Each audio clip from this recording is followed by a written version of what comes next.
The old house was filled with memories. For some reason, all of them were centered around music. The upright piano in the corner was the first thing my parents had bought when they moved in, and it was here that my dad had proposed to my mom. In this very spot, he got down on one knee, opened up a ring box, and asked her to marry him. Of course, she said yes. And not even a year later, I came along. The house had seen me grow up. I had scraped my knees on these very stairs countless times while roller skating around the house.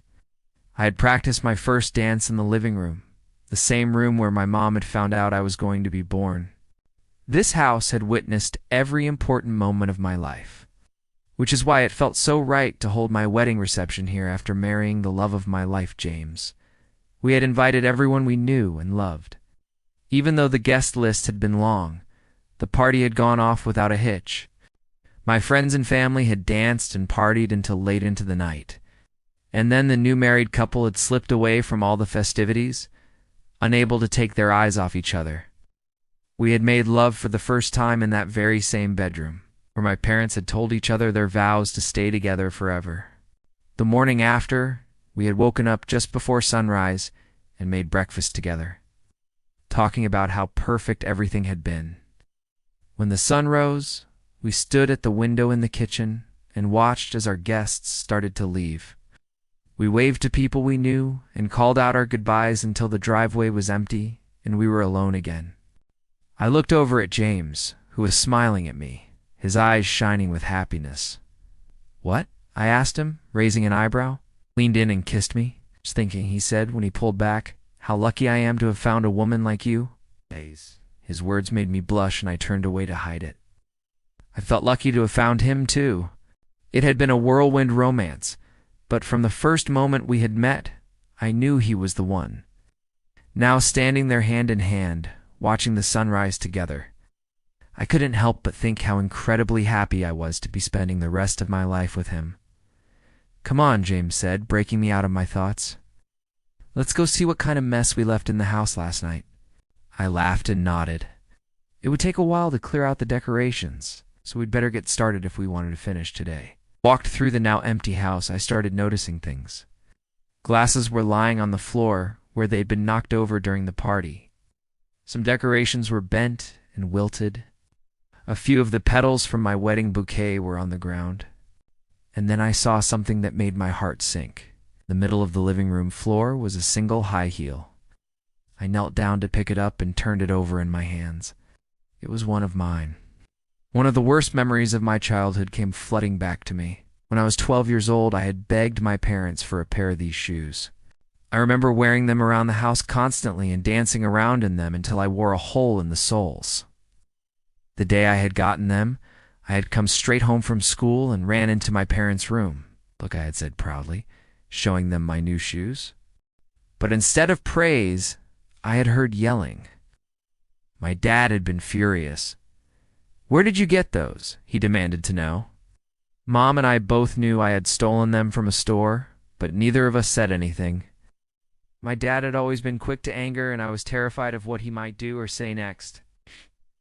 Then my mom had stepped in front of me and faced my dad. She had put her hands on his arms and tried to calm him down. But then he had slapped her. The memory had hit me so suddenly that I dropped the shoe and stumbled back. James knelt down beside me and took my hand. "Hey," he said softly. "Are you okay?" I didn't respond. Instead, I stood up abruptly and fled to the bedroom. Could hear James calling my name, but I ignored him. I locked the door behind me and slid down onto the bed, trying to control my breathing. I didn't want to upset him. I had been so happy yesterday. Why couldn't I just let go of this horrible memory and enjoy my perfect day? Suddenly there was a knock on the door. I jumped and whipped my head towards it. Who could that be? Surely James wouldn't be coming in here so soon. Then I remembered my sister. She had stayed over after the party. Maybe she was looking for me. "Come in," I called out. The door opened, and my sister walked in. She was holding a glass of water in one hand and a pill bottle in the other. "Hey," she said, walking over to me and sitting down on the edge of the bed. "You okay, Mom? And Dad are looking for you?" I shook my head. "No, I'm not okay, I whispered, burying my face in my hands. She reached out and touched my hair, and I could feel myself start to cry. Tell me what's wrong, she said softly, and I did. I told her about seeing the shoe and how the memory of my dad had come back to me, causing the panic attack. When I was done talking, my sister reached out and squeezed my hand.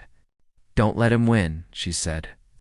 Don't let his memory ruin your happiness. You deserve so much more than what he gave you. James loves you, your son loves you, your mother loves you, I love you too.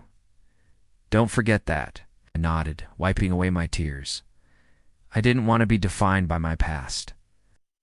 I wanted to focus on my future with James. After a moment, my sister got up to go. See you later, she said. I waved goodbye. As I watched her leave, I heard a knock at the door again. I froze. I didn't want to see anyone else just yet. I started to call out for them to go away, but the knocking continued. I got out of bed and walked over to the door. Through the peephole, I saw James.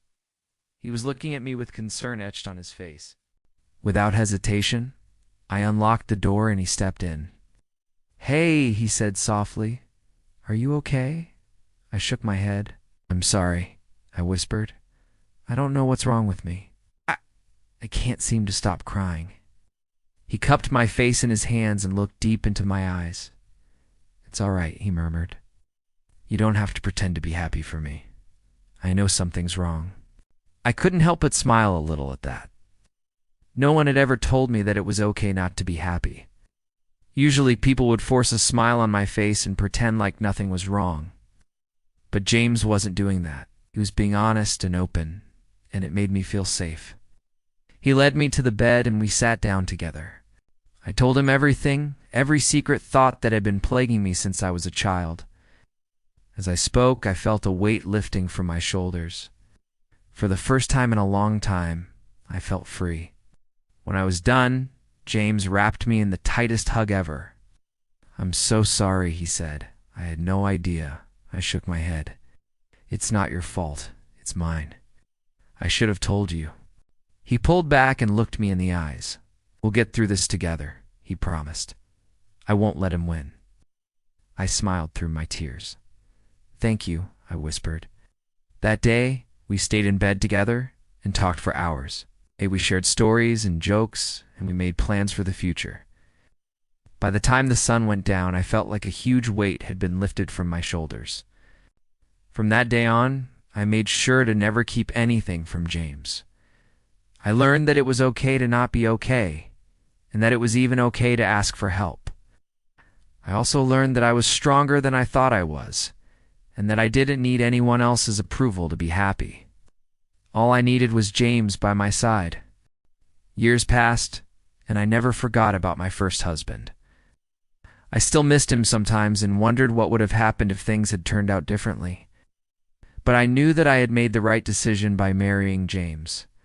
He had brought so much joy into my life and helped me become the best version of myself.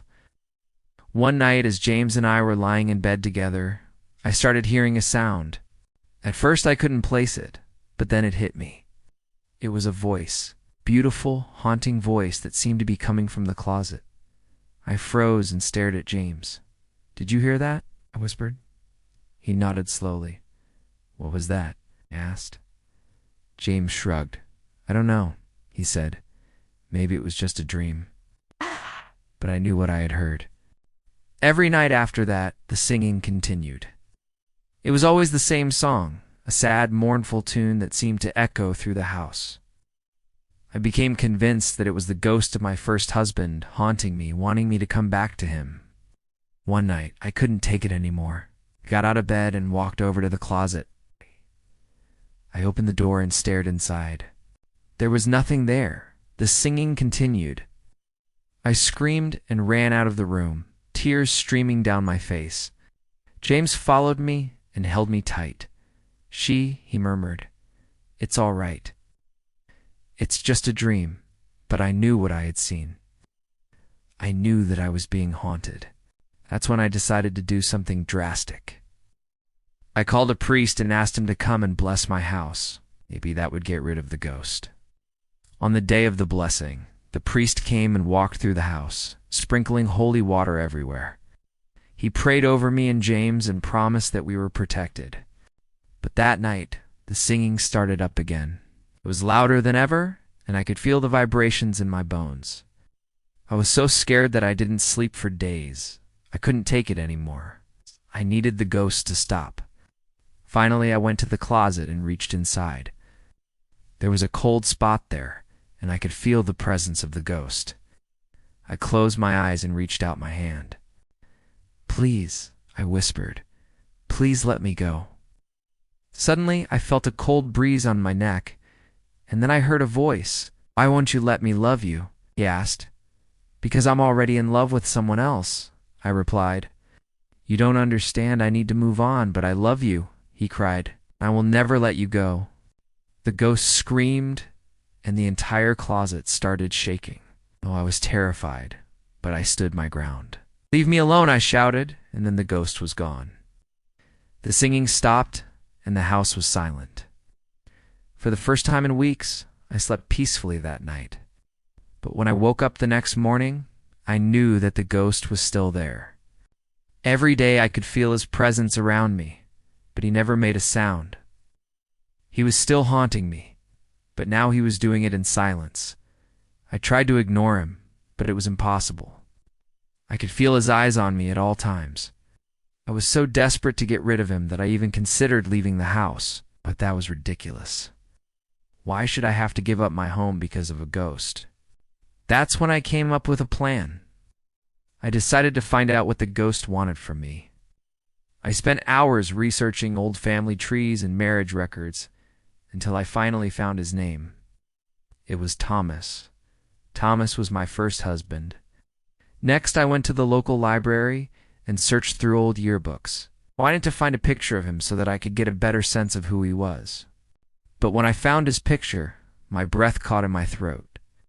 It was the man I had married, but that wasn't possible. He had died years ago. Suddenly, I understood. Thomas wasn't a ghost. He was alive. Somewhere out there, I had made a terrible mistake when I agreed to marry James. I should have married Thomas instead. As the realization dawned on me, I could feel the presence of my first husband enveloping me. It was as if he were here with me, reaching out his hand and offering me a chance at a different life. I knew what I had to do. I ended things with James and set out to find Thomas.